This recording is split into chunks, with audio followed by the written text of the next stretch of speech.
पटामुंडाई महाविद्यालय सुवर्ण जयंती उत्सव महाआडंबर पालित हो जाइछि। पटामुंडाई महाविद्यालय 3 दिन धरी सुवर्ण जयंती उत्सव गंभीर और आडंबरपूर्ण भाव पालन कर कॉलेज अध्यक्ष प्रोफेसर उमाकांत पात्र अवसर में सभा को अध्यक्षता करथिले। उत्सव में कॉलेज पूर्वतन अध्यक्ष दुर्योधन परिडा, पूर्वतन विधायक किशोर चंद्र तराई, पूर्वतन विधायक तापस कुमार दास, प्राध्यापक सर्वेश्वर साहू, डॉक्टर सुनील प्रधान, प्राध्यापिका डॉक्टर अंजलि दास, डॉक्टर रमेश कुमार साहू, अध्यापक अरविंद पांडव, रंजन कुमार गाहाण, पृथ्वीराज विश्वाल, श्रीमती कुमार जेना, सरोजिना मिश्र, श्री आलुमिनी कमिटर सभापति रश्मि रंजन प्रधान सहित दुर्योधन बाबू, संपादक निशिकांत प्रधान, विश्वरंजन पात्र, राजेन्द्र दास, अध्यापिका अली दास और उपेन्द्र नायक प्रमुख अनेक मान्यगण्य व्यक्ति उपस्थित रही। यह अवसर में स्थानीय जनसाधारण बहु संख्यार जोगदे उत्सव को सफल और स्मरणीय करथिले।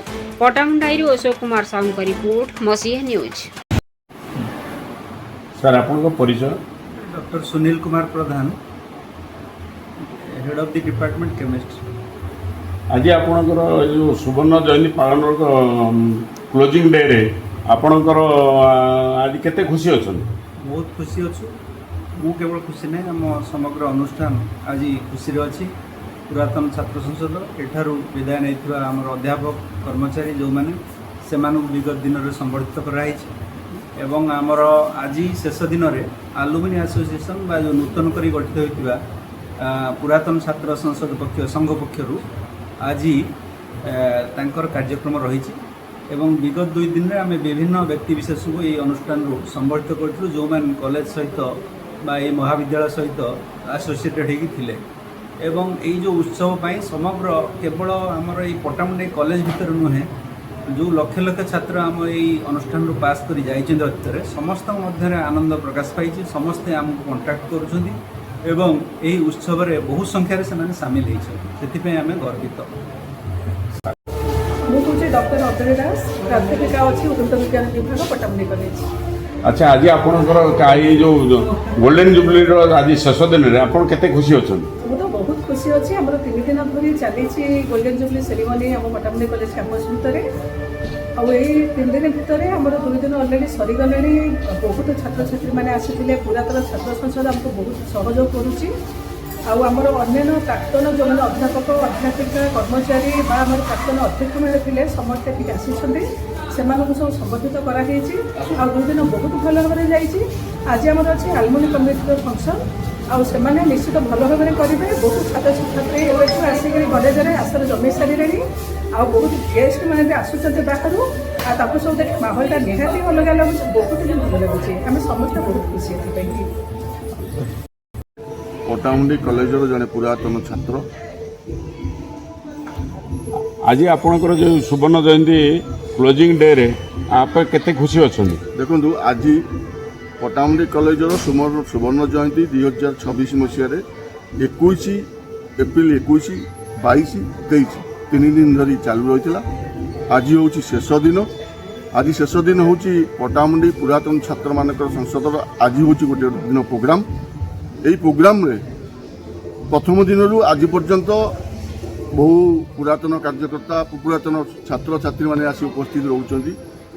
आज मोर कहवा कथा जे किसी पटामुंडाई अंचल पटामुंडाई कॉलेज रे पढ़ुवा किसी पुरातन छात्र ताकू कुचक्र जो कुचक्री बुद्धि रे पटामुंडाई कॉलेज को आज जो निजर स्वाभिमान को नष्ट करिसेंती। घर घर बुली गेस्ट मान को बुली बुली फोन करी जो बंद करुँच द्वारा कौन लाभ पाँच आम जानू। तो पटामुंडाई कॉलेज क्षमा देव नहीं कि पटामुंडाई अंचलवासी क्षमा देव नहीं, किंतु तांकर कुचक्री बुद्धि पटामुंडाई जो प्रोग्राम होता ताकू बंद कर पारे कि पटामुंडाई रे सुवर्ण जयंती उत्सव हबार थिला एवं करिकी देखागला देखल। जदि तुम भितर मन भितर किसी थिला तुम आसी बसी आलोचना कर पारिथांत, किंतु ता नक तुम घर घर बुली फोन कर बंद कर लाभ कौन पाइल? आगामी दिन में पटामुंडाईवासी केबे क्षमा देवे नहीं। एवं मु कहीदे गोटे पुराण अच्छी प्रभु श्रीराम को 14 वर्ष वनवास पुराइबा एवं किसी कुचक्री 14 वर्ष वनवास पुराई 14 वर्ष वनवास आसला ସେ ରାଜସିଂହାସନରେ ବସିଲେ ନା ନାହିଁ? ପଟ୍ଟାମୁଣ୍ଡେଇର ସୁବର୍ଣ୍ଣ ଜୟନ୍ତୀ ହବ ହେ କରିକି ଦେଖେଇଲୁ, କିନ୍ତୁ ଯୋଉ କୁଚକ୍ରୀ ମାନେ ଏ ନାଟକ ବନ୍ଦ କରିଥିଲେ, ନାଟକ କରୁଥିଲେ, ସେ ଶାସ୍ତି ପାଇବେ ଏବଂ ଖୁବ୍ କମ୍ ଦିନେ ଶାସ୍ତି ପାଇବେ। ଏଟା ଜନତନ ଏଠି ପଟ୍ଟାମୁଣ୍ଡେଇର ଯେଉଁ ସ୍ୱାଭିମାନ ଯେଉଁମାନେ ନଷ୍ଟ କଲେ ତାଙ୍କୁ ଜନସାଧାରଣ ତାଙ୍କ ପାଇଁ କ୍ଷମା ଦେବେ। ସେଇ କଥା ତ ମୁଁ କହିଲି। ପଟ୍ଟାମୁଣ୍ଡେଇର ଯୋଉ କୁଚକ୍ରୀ ଗୋଷ୍ଠୀ ଯୋଉ ନାଟକବାଜି କଲେ ଦୀର୍ଘ 3 ଦିନ ଧରି, 3 ଦିନ ପୂର୍ବରୁ ମଧ୍ୟ ଆଜି ପର୍ଯ୍ୟନ୍ତ ଯୋଉ ନାଟକବାଜି କରୁଛନ୍ତି, ପଟ୍ଟାମୁଣ୍ଡେଇ ଅଞ୍ଚଳବାସୀ ତାଙ୍କୁ କେବେ କ୍ଷମା ଦେବେ ନାହିଁ। ପଟ୍ଟାମୁଣ୍ଡେଇର ସ୍ୱାଭିମାନକୁ ନଷ୍ଟ କରିଛନ୍ତି।